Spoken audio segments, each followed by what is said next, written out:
어느 목사님이 성도님들에게 그런 질문을 한번 했다고 그래요. 여러분들은 나중에 천국에 가서 예수님을 만나면 어떻게 인사하시겠습니까? 라고 질문을 했다고 합니다.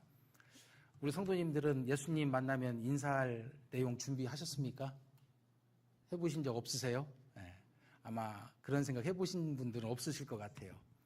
근데 목사님이 이 질문을 듣더니 한 분이 번쩍 손을 들더니 하는 이야기가 자신이 이렇게 인사할 거랍니다.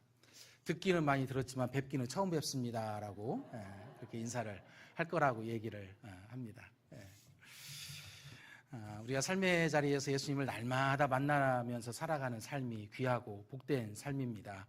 그래서 우리 성도님들 삶의 자리에서 매일매일 어떤 환경이든 어떤 상황이든 어느 관계에 있든 주님을 만나며 살아갈 수 있는 우리 성도님들 되기를 주님의 이름으로 소망을 드립니다.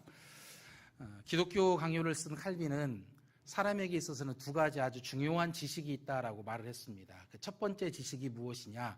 하나님을 아는 지식이다라고 했어요. 그 무엇보다도 근본되는 지식은 하나님을 아는 지식이다라고 설명을 합니다. 하나님을 아는 지식을 소유할 때 우리는 삶을 살아갈 때 큰 기쁨을 누릴 수도 있고 절망적인 상황에서도 소망을 바라보며 삶을 살아갈 수가 있습니다.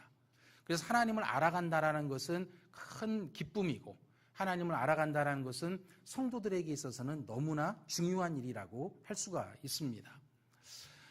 우리가 하나님을 바르게 알고 온전하게 알고 하나님을 아는 지식이 충만해지면 충만해질수록 우리를 둘러싸고 있는 상황과 환경이 어떠하든지 우리는 하나님을 소망하고 하나님을 찬양하고 하나님 행하실 일을 기대하며 삶을 살아갈 수가 있습니다. 그래서 성경을 읽어보면 성경 속에서는 어떠한 하나님이 존재하는지를 우리에게 계속해서 보여주시고 또 가르쳐 주십니다. 오늘 우리가 읽었던 이 본문을 통해서 성경은 신실하신 하나님이 계시다라는 사실을 우리에게 알려주고 있습니다. 오늘 우리가 읽었던 본문의 배경이 되는 고린도 교회는 사도 바울이 개척해서 세운 교회입니다. 사도 바울이 이 고린도 교회를 세우기 위해서 많은 고생을 했습니다. 수고를 했습니다. 그가 천막을 만들면서 그렇게 밤낮 수고를 마다하지 않고 그렇게 애쓰며 모든 노력을 다 기울여서 세운 교회가 바로 고린도 교회입니다. 고린도 교회에서 18개월의 사역이 끝난 후에 이제 바울이 에베소 지역에 있었을 때에 자신이 개척해서 세웠던 고린도 교회로부터 들려오는 여러 가지 소식을 접하게 됩니다. 즐거운 소식, 행복한 소식, 좋고 복된 소식이 들려오기를 기대했지만 바울에게 들려오는 소식은 정반대의 이야기들이었습니다. 바울의 마음을 힘들게 하고 바울의 마음을 좀 어둡게 하고 때로는 허무함에 허탈감에 빠지게 하는 소식들이 고린도 교회로부터 들려오곤 했습니다. 바울이 고린도 교회를 세웠는데 고린도 교회에 있는 성도들은 심지어 바울을 의심하기 시작했습니다. 그 의심하는 이야기가 들렸을 때 바울의 마음에는 배신감도 느껴졌을 것입니다. 그래서 고린도 교회로부터 전해오는 소식을 들어보면 그 소식은 곧 무엇을 의미합니까? 고린도 교회 성도들이 어떤 상태에 있는지, 어떤 행동을 하고 있는지를 알려주는 내용이죠. 근데 그 소식을 기초로 해보면 고린도 교회는 희망이 없어 보입니다. 소망이 없어 보입니다. 절망적인 소식만 들려오기 때문에. 근데 이런 상황 속에서 바울은 고린도 교회에 편지를 씁니다. 어떻게 보면은 어두운 소식이 들려오고 좌절의 소식이 들려오고 자신을 의심하는 그런 이야기들이 들려오는 상황 가운데 바울이 어떻게 고린도 교회를 향해서 편지를 쓸 수 있었을까? 아마 저라면 참 힘들었을 것 같아요. 잠도 오지도 않고 밥을 먹을 마음도 안 생길 것 같고 특별히 내가 참 땀 흘리며 수고하며 눈물로 기도했던 그 성도들이 나를 의심한다라는 이야기가 들려오면 정말 이들을 향해서 온전하고 바른 마음을 갖기는 무척 어려웠을 것 같습니다.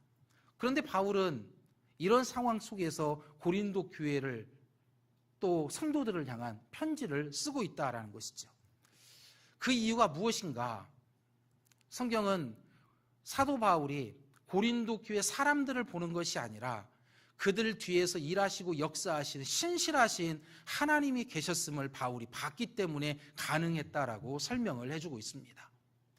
신실하신 하나님이 여전히 고린도 교회에 일하시고 신실하신 하나님이 여전히 고린도 교회 성도들을 붙잡고 계셨다라는 그 사실을 바울이 볼 수 있었기 때문에 바울은 이런 절망적인 상황 속에서 고린도 교회를 향한 사랑의 메시지를 기록해주고 있다라는 것이죠. 즉 바울은 하나님을 힘입어서 고린도전서를 기록을 하고 있습니다. 그 하나님은 어떤 하나님이냐? 신실하신 하나님이다라고 고백을 합니다. 우리가 읽었던 본문 고린도전서 1장 8절과 9절을 같이 한번 읽어봅니다. 같이 읽습니다. 주께서 너희를 우리 주 예수 그리스도의 날에 책망할 것이 없는 자로 예수 그리스도 우리 주와 더불어 교제하게 하시는 하나님은 미쁘시도다. 이 본문을 보면 바울은 고린도 교회 성도들이 예수 그리스도의 날에 책망할 것이 없는 사람들로 견고하게 세워질 것이다 라는 이야기를 합니다. 고린도 교회 성도들은 책망할 것이 없는 사람들인가? 그렇지 않습니다. 책망할 것이 차고 넘치는 성도들이 고린도 교회 성도들입니다. 그런데 바울은 고린도 교회 성도들이 책망할 것이 없게 된다는 거예요. 하나님이 그렇게 견고하게 세우실 거라고 말을 합니다. 그 이유는 바울이 9절 후반부에 말하고 있는 것처럼 하나님이 미쁘시기 때문이다 라고 설명을 해요. 근데 미쁘시다라는 말은 신실하다라는 뜻입니다. 신실하다. 영어 성경으로 보면 faithful이라고 합니다. 믿을 만한 것으로 빈틈이 없이 가득 채워져 있는 상태. 그게 신실하다, 미쁘다라는 표현이에요.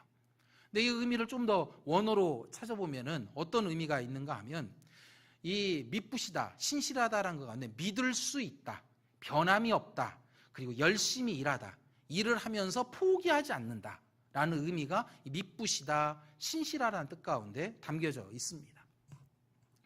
바울이 말하는 그리스도 예수의 날에 책망할 것이 없이 견고하게 세워질 사람들이 누굽니까? 오늘 본문의 표현을 보면은 8절을 보면 너희들이라고 말하고 있어요. 너희들. 그 너희들은 고린도 교회 성도들입니다. 이 당시 바울이 고린도 전서를 쓸 때 고린도 교회 성도들의 상태는 어떠했는가? 그들이 정말 책망할 것이 하나도 없이 사는 그런 거룩한 성도였는가? 성경은 그렇게 말하고 있지 않습니다. 어느 학자는 이 당시 고린도 교회 성도들의 상태가 어떠했는지를 이런 비유로 설명을 합니다. 그들은 마치 문제 종합 세트였다라고 말을 해주고 있어요. 최근에는 뭐 그런 상품이 없더라고요. 저희가 어렸을 때만 해도 과자 종합 선물 세트가 있었습니다. 그거 받아보신 분들도 있고 자녀들에게 주신 분들도 있지요. 그 열어보면 어떻습니까? 거기에 초콜릿도 들어있고 껌도 들어있고 과자도 들어있고 아이들이 좋아할 것이 가득 들어있어요. 그러니까 누군가가 와서 고린도 교회를 상자로 비유하고 뚜껑을 딱 열면 거기에서 담겨져 있는 것은 이 땅에 존재할 수 있는 모든 문제들, 그것들이 다 담겨져 있는 것이 바로 고린도 교회라고 할 수가 있었습니다. 고린도 교회는 여러 사람들이 나누어져 있었어요. 나는 바울파다, 나는 아볼로파다, 나는 그리스도파다, 나는 게바파다. 그래서 파가 나누어져서 갈등했던 게 고린도 교회입니다. 우상 숭배가 있었습니다. 또 성적인 타락이 있었어요. 정말 부끄러운 일들이 있었죠. 그것으로만 끝나는 것이 아니라 어떤 일을 교회 내에서 해결하지 못하고 세상 법정으로 끌고 가는 그런 일도 있었습니다. 또 부유한 사람이 가난한 사람을 차별 대우하는 그런 일도 고린도 교회는 존재하고 있었어요. 그래서 이런 내용을 생각을 해보면 과연 고린도 교회 사람들이 책망을 피할 만한 사람들인가? 그렇지 않지요. 책망받기에 충분한 사람들입니다. 아마 자녀가 이런 인생을 살아간다면 부모가 회초리를 들어서 종아리를 때려도 많이 때려야 되는 그런 상태였다고 할 수가 있지요. 거룩함을 입은 성도라고 말하기에는 너무나 부끄러운 모습을 보여줬던 게 고린도 교회의 모습이었습니다.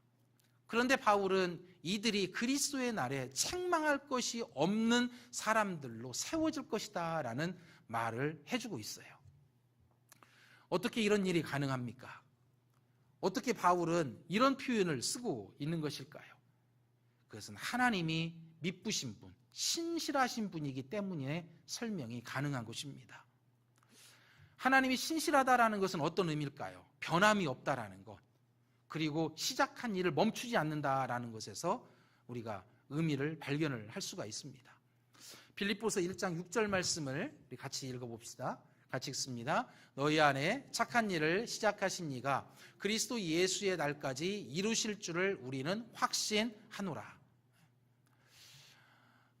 여기에서 착한 일은 무엇입니까? 하나님께서 시작한 착한 일이라는 것은 어떤 일일까요? 선한 일은 무엇입니까? 우리는, 인간은 죄의 종이었습니다. 죄의 노예였습니다. 그런데 하나님이 우리에게 착한 일을 시작했어요. 곧 하나님의 자녀가 되는 은혜를 우리에게 허락하신 것입니다. 우리는 죄의 종으로, 죄의 노예로 그렇게 살아갔는데 하나님은 독생자 아들 예수 그리스도를 통해서 우리를 하나님의 자녀 삼아 주셨어요. 그것이 시작이라고 말합니다. 끝이 아니에요. 하나님의 자녀가 된 것이 시작이었어요. 그런데 이 일을 언제까지 이루신다고 말합니까? 그리스도 예수의 날까지 이루신대요. 하나님이 계획한 선한 일은 아직 완성된 게 아닙니다. 그 선한 일의 시작은 나를 구원하는 것부터 시작이 됐어요. 끝난 게 아닙니다. 언제까지 그 일을 이루어내신다고 말합니까? 그리스도 예수의 날. 그리스도 예수의 날은 어떻게 볼 수 있을까요? 마지막 날이라고 볼 수 있습니다. 심판의 날이라고 볼 수 있습니다. 그때까지 하나님이 시작한 착한 일을 하나님은 절대 포기하지 않는다라는 것이죠. 그렇다면 왜 하나님이 신실한가? 왜 하나님은 미쁘신가? 이런 생각이 들 때가 있습니다. 성경은 왜 하나님이 신실한 분인지에 대해서 하나님의 성품이 신실하기 때문에 신실하다라고 말하고 있어요. 사람은 어떻습니까? 그 안에 있는 성품이 드러납니다. 성품이 드러나요. 내가 어떤 사람과 관계를 이렇게 맺어보면 그 사람으로부터 우리는 무엇인가를 배웁니다. 무엇인가를 경험하고 무엇인가를 느껴요. 그런데 무엇을 느끼고 무엇을 경험합니까? 그 사람 안에 담겨져 있는 것을 느끼고 경험하게 되어 있어요. 그래서 인간은 자신이 가지고 있는 성품 속에서 행동이 나오고 성품 속에서 언어가 나오고 성품 속에서 관계를 맺어갑니다. 성품을 감출 수가 없어요. 그래서 성경을 보면서 성경 안에 드러난 하나님의 성품이 무엇인가를 살펴봐야 되는데 이것이 중요한 일인데 왜 중요하냐? 하나님의 성품 속에서 하나님이 어떠한 분인지 어떤 일을 행하시는지를 우리는 알 수 있기 때문에 그렇습니다. 하나님은 어떤 성품이 있으실까요? 디도서 1장 2절 말씀을 같이 읽어봅니다. 같이 읽습니다. 영생의 소망을 위함이라 이 영생은 거짓이 없으신 하나님이 영원전부터 약속하신 것인데 하나님에게 무엇이 없다고 그러죠? 거짓이 없대요. 거짓이 없다는 겁니다. 하나님은 전능하신 분입니다. 전능하다라는 것은 어떤 의미입니까? 못하실 일이 없다라는 거예요. 근데 하나님이 못하실 일이 없는데 하나님이 못하시는 일이 있어요. 뭔가 말이 안 맞죠? 하나님은 못하실 일이 없는 분인데 하나님은 못하시는 일이 있어요. 그 못하시는 일이 무엇일까요? 거짓입니다. 하나님이 못하시는 일, 거짓이에요. 하나님은 절대 하실 수 없습니다. 거짓이라는 것을.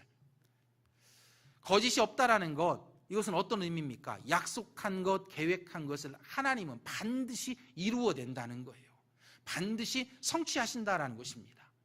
하나님이 못하시는 일, 하나님이 계획한 일을 이루지 못하거나 성취하지 못한다면 하나님은 거짓이 없으시다는 말이 맞지가 않는 것이죠. 성립되지가 않는 것입니다. 그래서 하나님은 스스로 하나님이 어떠한 분인지를 입증하고 드러내는 일을 하나님은 쉬지 않고 행하십니다. 그 행하시는 것이 무엇이냐? 약속한 것을, 계획한 것을 이루는 일이에요. 우리 디모데후서 2장 13절 말씀을 우리말 성경으로 같이 한번 읽어봅니다. 같이 읽습니다. 우리가 신실하지 못해도 그분은 언제나 신실하다. 그분은 자신을 부인할 수 없기 때문이다. 우리는 신실하지 못하대요. 무슨 이야기냐? 인간인 우리는 믿을 수가 없다라는 겁니다. 어떻습니까? 그 사람 내가 믿었는데 못 쓰겠어. 믿을 수가 없어라는 말을 우리는 합니다. 어제까지는 믿었는데 어떤 일이 발생하고 어떤 사건이 발생하면 어떤 이야기가 내 귀에 들리면 나는 그 사람 못 믿겠다고 합니다. 어제는 그렇게 믿는다고 이야기했던 사람을 향해서. 그런데 하나님은 그걸 못 하신대요. 자기 자신을 부인할 수가 없다라는 겁니다. 자기 자신이 말한 것, 자기 자신이 약속한 것, 자기 자신이 계획한 것을 자기 스스로 부인하는 일을 못 한다는 거예요. 그게 하나님의 성품이고 하나님의 속성이다라는 것입니다. 그래서 하나님은 자기 자신이 약속하고 계획한 이 모든 것들을 이루어내고 성취하기 위해서 때로는 인간이 생각하는 이상의 일들을 하나님은 하실 때가 있습니다. 우리가 납득하기 어려운 일들 하나님 왜 하시지? 우리가 상상하지 못한 일들 하나님 왜 하시지? 이렇게 하면 하나님 뻔히 손해보는 일이신데 하나님은 왜 하실까? 하나님 무엇할 수 없기 때문에, 부인할 수 없기 때문에 하나님이 하신다라는 것입니다. 하나님은 에덴 동산에 있는 인간인 아담과 하와가 범죄했을 때 그들을 에덴 동산에서 내어쫓지요. 그러면서 동시에 하나님이 이들에게 구원의 약속을 하셨습니다. 구원의 약속. 원시복음이라고 하기도 하고 원복음이라고 하는데, 창세기 3장 15절 말씀을 같이 읽어봅니다. 같이 읽습니다. 내가 너로 여자와 원수가 되게 하고 내 후손도 여자의 후손과 너는 그의 발꿈치를 상하게 할 것이니라 하시고. 여자의 후손은 누구를 말합니까? 예수님을 말하죠. 예수님. 근데 여자의 후손을 누가 묻습니까? 사탄이 물어요. 근데 이 사탄의 머리를 누가 밟습니까? 여자의 후손이 예수님이 밟아요. 그래서 이거는 십자가의 사건을 말하는 것입니다. 예수님은 십자가에, 무엇 때문에 십자가에 달려 죽습니까? 죄 때문에 십자가에 달려 죽으시죠. 그리고 피를 흘립니다. 그러면서 죄의 권세를 이겨내세요. 그래서 하나님께서 창세기 3장에서 약속하신 그대로 하나님은 어떻게 하셨습니까? 그의 아들을 이 땅에 보내주셨습니다. 그리고 그의 아들이 십자가에 달리도록 내어주셨습니다. 하나님은 약속하신 것, 수천 년 전에 약속하신 것을 하나님은 이루어내시고 성취하셨죠. 하나님은 어떤 분이시기 때문에? 신실하신 분이기 때문에, 미쁘신 분이기 때문에 이런 일들을 이루어냈다라는 것입니다. 따라서 우리가 하나님의 신실하심이 어떤 것인지를 우리가 알면 우리가 믿음 생활할 때 얻을 수 있는 유익이 굉장히 많아진다는 거예요. 왜? 하나님이 약속한 것은 변경되지도 않고 취소되지도 않고 반드시 이루어지기 때문에, 성취되기 때문에 그렇습니다. 그래서 하나님의 신실하심을 우리가 붙잡으면 내가 이해할 수 없는 환경, 내가 받아들일 수 없는 일들이 전개된다 할지라도 우리는 그 자리에서 다른 모습을 보일 수가 있어요. 다른 태도를 보일 수가 있습니다. 사도행전 16장을 보면은 바울이 신라와 함께 옥에 갇힙니다. 바울이 옥에 갇힐 만한 일 한 적이 없어요.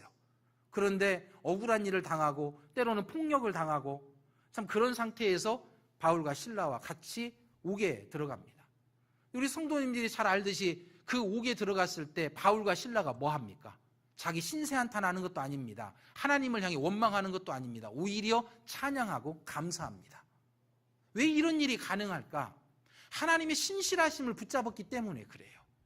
지금 상황은 어렵고, 지금 상황은 이해되지 않고, 지금 상황은 납득할 수 없지만 그건 인간적인 기준에서 봤을 때 그러한 일이고, 하나님은 신실하신 분이기 때문에 분명히 바울을 위해서 계획한 일, 신라를 통해서 계획한 일을 이루시고 성취하실 거라는 믿음이 바울 가운데 있었기 때문에 보통 사람들이 이해할 수 없는 상황 속에서도 그런 찬양하고 그런 감사하는 삶을 살아가고 있다는 것이죠. 그래서 우리가 하나님이 어떠한 분, 특별히 신실하신 분이라는 것을 우리가 삶에서 이해하고 우리가 어느 자리에 있든지 그것을 붙잡고 삶을 살아낼 수만 있다면 우리는 좌절하고 절망하는 자리에서도 다른 모습을 보여주는 삶을 살아갈 수 있다라는 것입니다.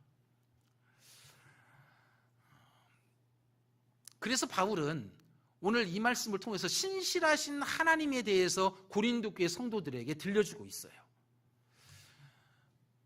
어떤 일이 벌어지던 무슨 일이 잘못 진행된다 할지라도 하나님은 성도들을 향해서 믿을 만한 분이다.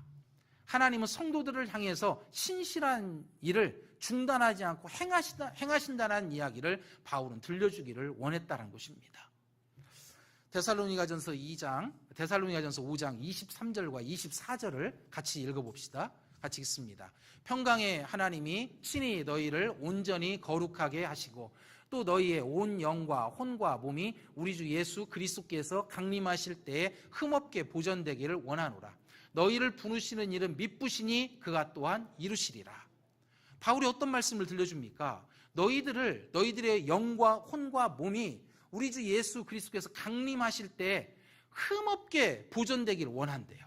그런데 이 일이 원하는 것으로만 끝나는 게 아니라 그 일을 이루어진다는 거예요. 무엇 때문에 그렇습니까? 너희를 부르신 하나님이 미쁘시기 때문에, 너희를 하나님의 자녀로 삼은 하나님께서 신실하시기 때문에 너희를 분명히 흠없게 만들어 내실 것이다라고 바울은 말씀하고 있다라는 것입니다. 하나님이 미쁘시다라는 것은 우리에게 그래서 어떤 의미로 다가올까요? 하나님이 말씀하신 것, 약속하신 것은 분명히 이루어진다라는 것입니다. 어떤 방해가 있고 어떤 어려움이 있다고 해서 하나님이 계획이 멈추고 중단되고 취소되고 변경되는 일이 있느냐? 그럴 수가 없다라는 것이죠. 그 어떤 것도 하나님의 약속과 하나님의 계획을 멈추게 할 수도 없고 취소하게 할 수도 없다라는 것입니다. 사람들은 제가 대표적인 예라고 할 수 있습니다. 좀 어리석은 생각을 좀 할 때가 있어요. 아무리 성도라고 해도 실수하고 잘못을 반복적으로 하고 죄를 짓고 그러면 나를 향한 하나님의 계획이 바뀌어질 수 있는 거 아닌가라는 그런 생각을 할 때가 있어요. 내가 실수하고 넘어지면 하나님의 약속이 취소될 수 있는 것 아닌가라는 그런 생각이 들 때가 있습니다. 그런데 한번 생각해 볼 게 있어요. 내가 실수하고 실패하고 넘어질 때 하나님이 나를 향한 계획이 취소가 될까요? 이건 취소가 되지 않습니다. 심지어 내가 죄 가운데 있어요. 구원은 받았지만 그리고 죄를 떠나진 않습니다. 그런 상태에 있다 해도 하나님이 나를 향한 계획이 취소가 될까? 그렇지는 않는다는 것입니다. 우리는 마트에 가든 백화점을 가든 쇼핑센터에 가서 물건을 살 때가 있어요. 근데 그때 보기에는 참 좋아 보입니다. 참 좋아 보여요. 근데 집에 와서 보니까 마음이 바뀔 때 있습니까? 없습니까? 그러니까 마음이 바뀌어요. 홈쇼핑에 보니까 이 여자가 입은 옷은 참 좋아요. 예뻐요. 그래서 딱 집에 배달돼서 내가 보니까 그 옷이 마음에 안 들어요.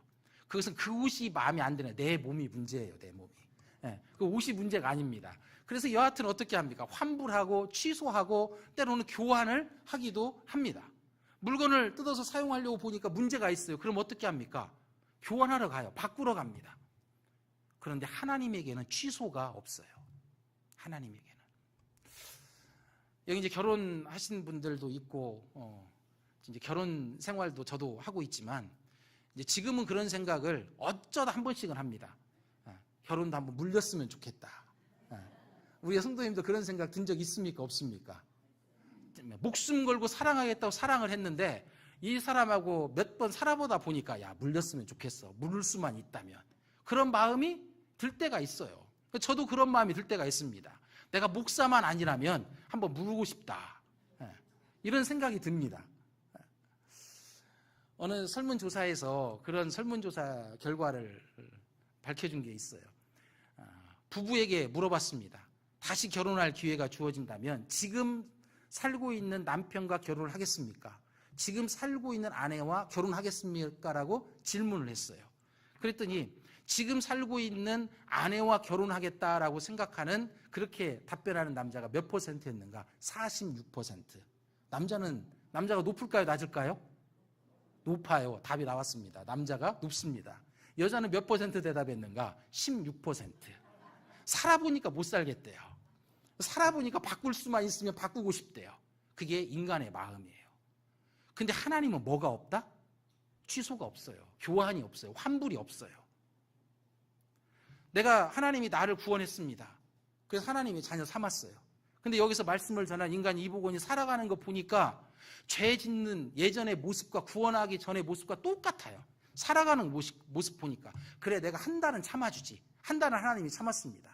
근데 변한 게 없어요. 그래 2달도 참아보지. 2달도 참았습니다. 변한 게 없어요. 좋아, 인심 쓰고 1년 기다려줄게. 1년 기다렸는데 기다려봤는데 변한 게 없어요. 그럼 하나님이 너 구원 취소할게. 다시 죄의 종의 자리로 가라. 하나님이 이렇게 하시는가? 그렇게 하지 않는다라는 거예요. 그런데 사탄은 어떻습니까? 내가 실수하고 성도가 넘어지고 실패하고 죄의 자리에 있거나 이러면 어떤 말을 들려주는가? 하나님이 너를 버렸다라고 이야기합니다. 하나님이 너를 포기했다라고 말을 하기도 해요. 그런데 이것은 사실이 아닙니다. 만약 인간의 어떠한 것 때문에, 어떠한 행위 때문에 하나님의 계획이나 하나님의 약속이 취소되거나 변경이 된다면 우리는 하나님을 변함없는 분이라고 말할 수가 없어요. 인간의 어떠한 행동, 인간의 어떠한 행위 때문에 하나님이 약속한 거나 계획한 것이 취소되거나 변경된다면 하나님을 변함없는 분이라고 말할 수 있는가? 그럴 수가 없다라는 것입니다. 그래서 하나님이 신실하신 분이다, 하나님이 미쁘신 분이다라는 이 말 가운데는 인간의 행동이, 구원받은 성도들의 행동이 어떠한 일을 하는 것과 무관하게 상관이 없이 하나님은 그 성도를 향한, 그 교회를 향한 계획을 포기하지 않고 진행하시고 일하시고 성취하신다는 뜻이 신실하다, 미쁘시다는 가운데 담겨져 있다는 것입니다. 제가 믿음의 조상인 아브라함의 이야기를 좀 하겠습니다. 아브라함은 하나님을 믿지 않는 사람들이 가득 살고 있었던 갈대아 우르에 있었어요. 근데 그곳에 하나님이 찾아갑니다. 그리고 하나님이 아브라함을 불러내요. 그리고 내가 지시한 땅으로 가라고 합니다. 그래서 하나님의 은혜를 받고 아브라함은 하나님이 지시하신 가나안 땅에 와서 삶을 살아가게 돼요. 하나님의 은혜를 받은 삶이 전개가 됩니다. 그런데 하나님의 은혜를 받은 아브라함의 모습이 어떠했는가? 창세기 12장을 보면은 가나안 땅에 살고 있는 아브라함의 삶의 자리에 극심한 기근이 찾아와요. 어려움이 찾아온 것이죠. 그러니 아브라함이 애굽으로 갑니다. 애굽으로 갔을 뿐만 아니라 그곳에서 자기 혼자 살고자 아내를 누이라고 속여요. 거짓말도 합니다. 하나님이 있으라고 한 곳 떠났어요. 그리고 부인을 누이라고 속이면서 자기 목숨 건지려고 했던 게 아브라함의 모습입니다. 아주 비겁한 모습이죠. 나약한 모습이죠. 그런데 하나님이 나타나서 개입하시고 간섭해서 머리털 하나 상하지 않도록 해서 아브라함을 다시 가나안 땅에 데려다 놉니다. 그리고 시간이 조금 흘렀는데 아브라함이 75세 때 하나님 만났는데 한 10여 년 정도 시간이 흘렀지만은 하나님이 아들을 주겠다고 약속했는데 그 약속이 이루어지질 않아요. 성취가 되질 않습니다. 그래서 하나님을 향한 약간 불만이 좀 있어요. 의심도 좀 있습니다. 그런 시간을 좀 보내고 있는데 창세기 15장에 이르러서 하나님이 아브라함에게 찾아와요. 그리고 어떤 말씀을 들려주냐? 창세기 15장 1절 2절 말씀을 같이 읽습니다. 이후에 여호와의 말씀이 환상 중에 아브라함에게 임하여 이르시되 아브라함아 두려워하지 말라. 나는 내 방패요 너의 지극히 큰 상급이니라. 아브라함이 이르되 주 여호와여 무엇을 내게 주시려 하나이까? 나는 자식이 없사오니 나의 상속자는 이 다메섹 사람 엘리에셀이니이다. 하나님이 딱 나타나서 그런 얘기예요. 내가 너의 상급이고 내가 너의 방패다라는 이야기를 하는데 아브라함의 마음이 불편해요. 하나님 나에게 아들 준다고 했죠. 아들이라는 상급 오지 않았습니다. 그러면서 하는 이야기가 우리 집에 종이 있습니다. 엘리에셀인데 나는 그를 내 상속자로 삼고 살겠습니다라는 이야기예요. 이 말은 무슨 이야기입니까? 하나님 약속한 거 나는 못 믿는다는 거예요. 하나님을 향해서 의심하기 시작합니다. 하나님을 향해서 회의감에 빠졌어요. 근데 하나님이 이 아브라함 보면서 어떤 이야기를 하시는가? 창세기 15장 9절 10절 같이 읽습니다. 여호와께서 그에게 이르시되 나를 위하여 산비둘기와 집비둘기 새끼를 가져올지니라. 아브라함이 그 모든 것을 가져다가 그 중간을 쪼개고 그 쪼갠 것을 마주대하여 놓고 그 새는 쪼개지 아니하였으니. 큰 짐승들을 쪼개라고 하죠. 쪼개라고 합니다. 그리고 양쪽에 세우는 거죠. 근데 왜 이렇게 하는가 하면 아브라함이 살았을 때 이 당시 사람들이 개인과 개인의 약속을 하던 부족과 부족끼리 약속을 하던 이런 행동을 했습니다. 큰 짐승을 잡아다가 가운데를 쪼개요. 죽이고 양쪽에 세워둡니다. 그리고 약속을 하는 당사자들이 그 중간을 지나가요. 이 말은 무슨 이야기냐면 누구든지 간에 약속을 어기면 이 짐승처럼 된다는 거예요. 이 짐승처럼. 하나님이 지금 뭐 하자는 겁니까? 아브라함에게 요 약속하자는 거예요. 너나 나나 못 지키면 이 짐승이 반쪽으로 쪼개서 죽듯이 그렇게 하자는 거예요. 하나님이 약속하자는 거 좋은 겁니까? 안 좋은 겁니까? 하나님이 우리에게 약속을 준다고 하면 좋죠. 일반적으로 좋아요. 근데 이렇게 약속하자고 하면 어떻습니까? 힘들어요. 어렵습니다. 왜 힘들고 어려울까요? 내가 나를 알아요. 그래서 어떤 일이 벌어졌는가? 우리 12절 말씀 같이 읽어봅니다. 같이 읽습니다. 해질 때에 아브라함에게 깊은 잠이 임하고, 그 앞절입니다. 그 앞절 말씀. 그 앞절 말씀. 창세기 15장 12절 말씀입니다. 빠진 것 같아요. 제가 읽어드립니다. 같이 읽습니다. 해질 때에 아브라함에게 깊은 잠이 임하고 큰 흑암과 두려움이 그에게 임하였더니. 아브라함에게 무엇이 찾아와요? 두려움이 찾아와요. 두려움. 왜 두려워졌을까요? 하나님 약속하자는데 이 약속 못 지키면 내가 저 지금 쪼개진 짐승과 같이 되는데 겁이 딱 나지요. 두려워져요. 근데 하나님이 어떻게 하셨는가? 창세기 15장 17절 말씀도 같이 읽어봅니다. 같이 읽습니다. 해가 져서 어두울 때에 연기 나는 화로가 보이며 타는 횃불이 쪼갠 고개 사이로 지나더니.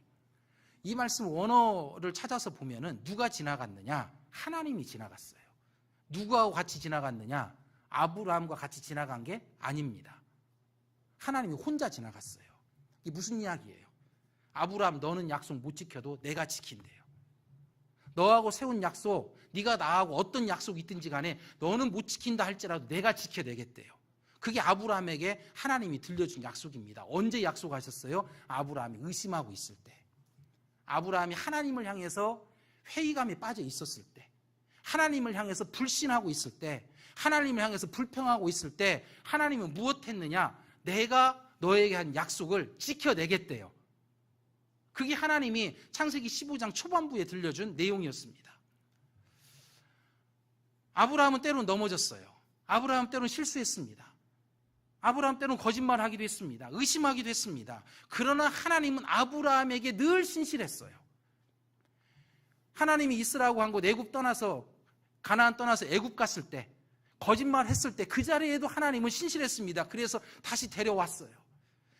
나의 상속자는 엘리에셀입니다라고 하나님에서 의심을 품을 때 하나님은 또 신실했습니다. 아브라함이 사라를 통해서 아들을 낳을 수 있다라고 약속해 줬는데 그들이 어떻게 했습니까? 그들이 그 약속을 믿지 못했어요. 창세기 15장에 지난 사건의 이야기입니다. 그래서 사라가 누구 데려옵니까? 하갈 데려와 가지고 아이 낳잖아요. 이스마엘 낳아요. 근데 하나님이 어떻게 했습니까? 야, 어떻게 됐던 아들 낳았으니 이걸로 끝!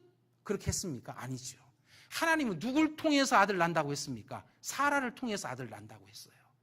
아브라함과 사라는 하나님의 그 약속의 말씀을 못 믿어서, 믿지 못해서 하갈 붙잡고 아이를 낳는데 하나님은 어떻게 했습니까? 아니라는 거예요. 나는 사라와 아브라함에게 약속했다는 거예요. 그래서 죽은 몸과 같은 사라에게 이삭을 줍니다.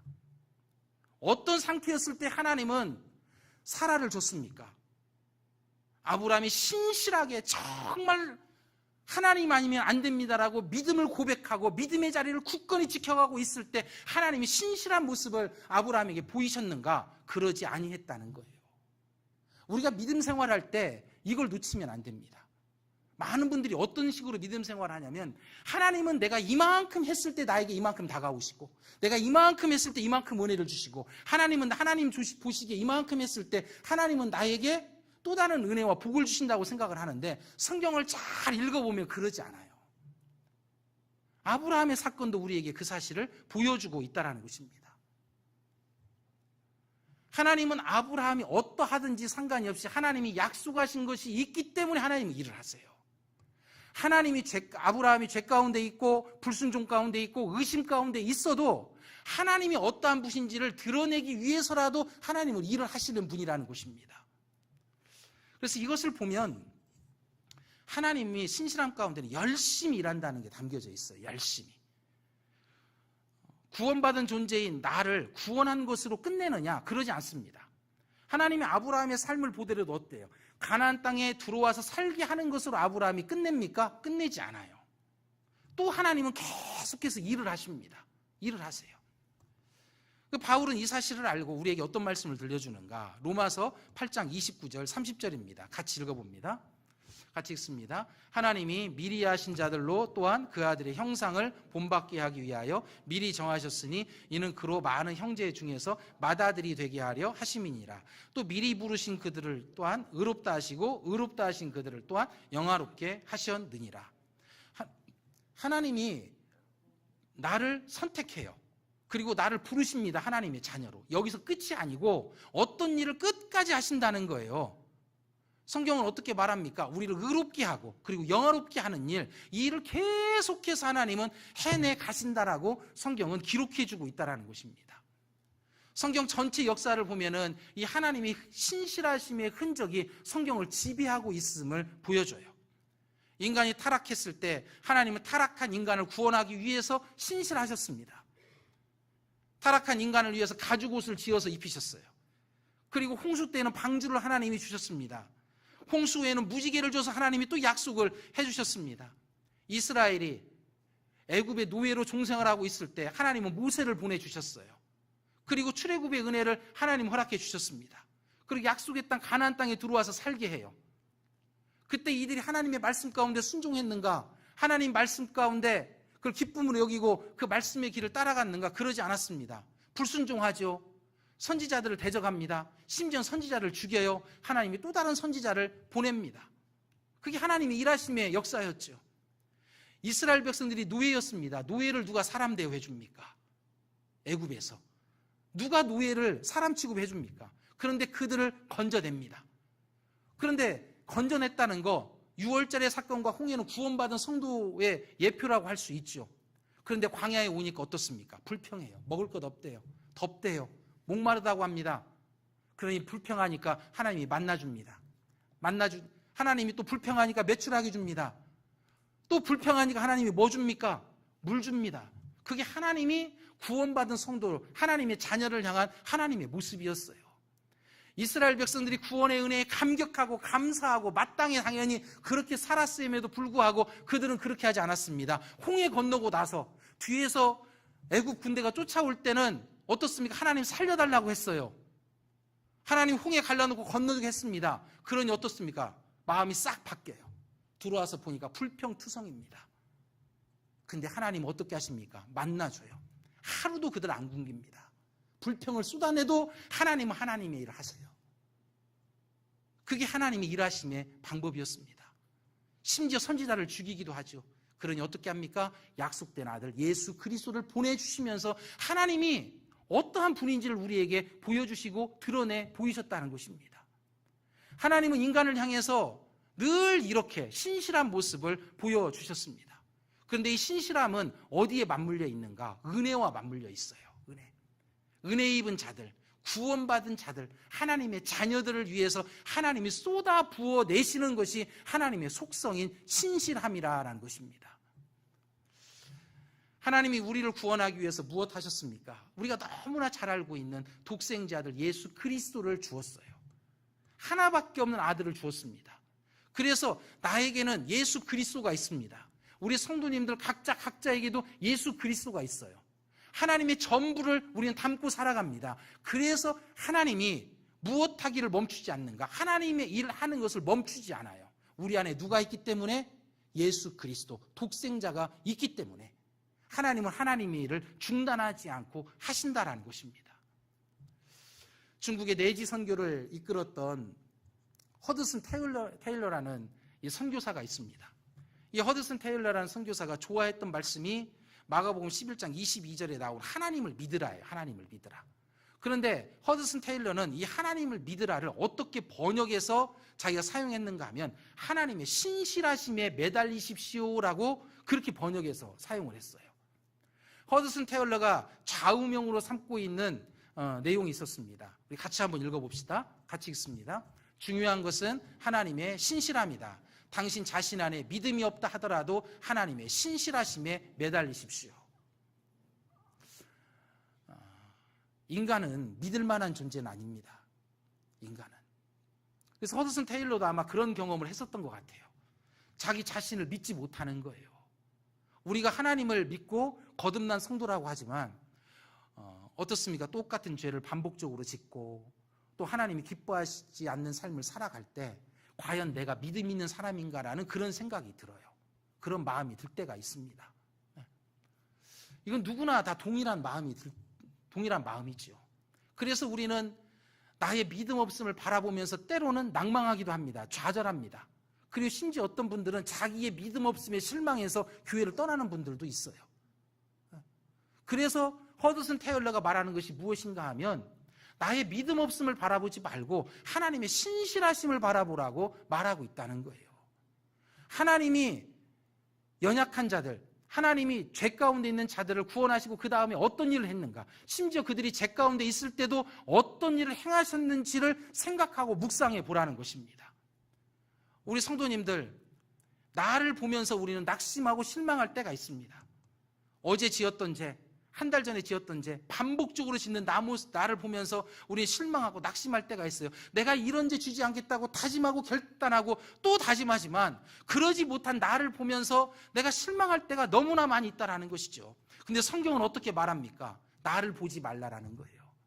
그럼에도 불구하고 나를 붙잡고 계시는 신실하신 하나님을 바라보라고 말씀하고 있다라는 것입니다. 그러나 사탄은 자꾸 나를 보라고 합니다. 나를 보라고 그래요. 그래서 저는 여전히 내 안에 연약한 죄가 있습니다. 반복적으로 짓는 죄가 있어요. 그럼 사탄은 그럽니다. 네가 그러고도 목사냐라고 그래요. 네가 그러고도 목사냐. 아마 우리 성도님들에게도 그럴 것입니다. 네가 그러고도 무슨 성도냐. 네가 하는 행동을 보고 네가 어떻게 살아가는지를 생각을 해봐. 네가 어떻게 거룩함을 성도라고 할 수 있어라고 사탄은 우리에게 속삭입니다.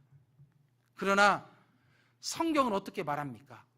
마귀가, 그리고 심지어 내 생각이 나에게 그렇게 속삭인다 할지라도 그것을 바라보지 말고 그 음성에 귀를 열지 말고 하나님의 신실하심에 매달리라라고 말하고 있다는 것입니다. 성경을 통해서 신실하신 하나님은 구원받은 백성들이 어떤 삶의 자리에 살아가는지, 어떤 행동을 하고 있는지 그것보다 더 중요하고 크신 것이 있다는 것을 보여주었어요. 아브라함이 대표적인 예였다는 것이지요. 그래서 하나님은 성도 한 분 한 분들을 어떻게 하시느냐, 그리스도 안에 교제하기 부끄러움이 없는 존재로 만들어 가시는 일을 한 번도 하나님은 중단하지 않는다는 것입니다. 아브라함의 하나님 되신 분, 아브라함을 구원하신 하나님과 지금 나를 구원한 하나님이 다를까요? 같을까요? 같습니다. 그렇다면 그 아브라함이 거짓말을 하고 하나님을 의심하고 하나님에 대해서 불평을 쏟아낼 때도 하나님이 일하셨다면, 내가 구원받은 성도지만 내가 하나님 앞에 불평하고 의심하고 때로는 하나님에 대해서 회의감이 들 때도 하나님은 하나님의 일을 멈추시겠냐는 거예요. 절대 그렇게 하지 않는다라는 것입니다. 아브라함에게 일하셨던 하나님은 동일하게 나에게도 일하실 것이고, 아브라함에게 일하셨고 신실하시게 역사하셨던 하나님은 가는교회 성도님들 한 분 한 분에게도 동일하게 일하시고 역사하실 줄로 믿습니다. 아브라함이 거짓말할 때 그 자리에도 하나님은 하나님의 일을 하셨어요. 아브라함이 애굽을 향해 떠나갔을 때도 하나님은 그 일을 하셨습니다. 그게 하나님의 신실하심이 드러나는 모습이라고 볼 수가 있다는 것이죠. 바울은 문제투성이인 고린도 교회, 들려오는 소식은 온갖 안 좋은 소식, 나쁜 소식, 성도라고 하기에는 부끄러움으로 가득한 그런 소식이 들려올 때 바울은 고린도 교회 성도들을 보지 않았습니다. 무엇을 봤습니까? 미쁘신 하나님, 신실하신 하나님, 그럼에도 불구하고 그들을 붙잡고 일하실 하나님을 사도 바울은 바라보았다라는 것입니다. 그래서 바울은 어떤 표현을 쓰는가? 고린도전서 1장 2절을 보면 거룩하여진 성도라고 그래요. 성도. 음행을 하고 우상 숭배하고 서로 간에 파가 나누어서 갈등하고 손가락질로 싸우고 이런 사람들을 향해서 바울은 성도라는 표현을 씁니다. 그 이유는 무엇입니까? 하나님을 보았기 때문에 그런 고백이 가능해졌다는 거예요.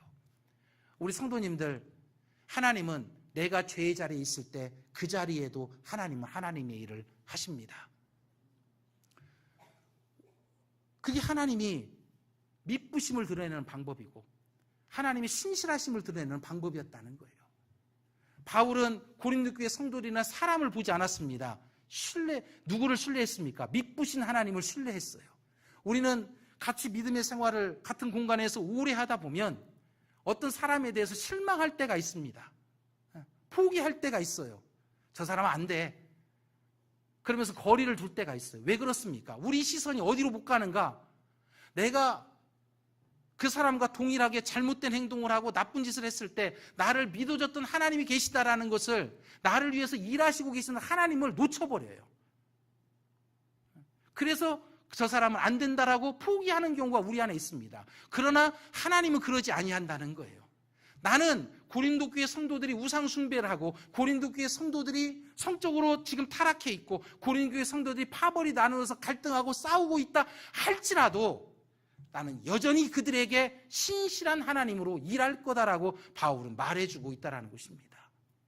그러니 사랑하는 성도님들, 우리가 무엇을 붙잡고 믿음의 삶을 살아가야 되는가? 신실하신 하나님을 붙잡고 믿음의 삶을 살아가기를 주님의 이름으로 소망합니다. 내가 어떠함을 바라보면 우리는 헤어나올 수가 없습니다. 내가 어떠한 존재인지를 자꾸 생각하면 우리는 어떤 어려움과 우리의 잘못 속에서 헤쳐나올 힘을 얻어낼 수가 없어요. 중요한 것은 무엇이냐? 그래서 신실하신 하나님을 붙잡아야 됩니다. 죄 가운데 있을 때도 그 죄인을 위해서 일하셨던 하나님, 거짓말을 하는 그 아브라함의 그 현장에서도 일하셨던 그 하나님을 붙잡을 수 있고 바라볼 수 있는 믿음이 있었을 때 우리는 비로소 일어날 수 있고 회복될 수가 있다라는 것입니다.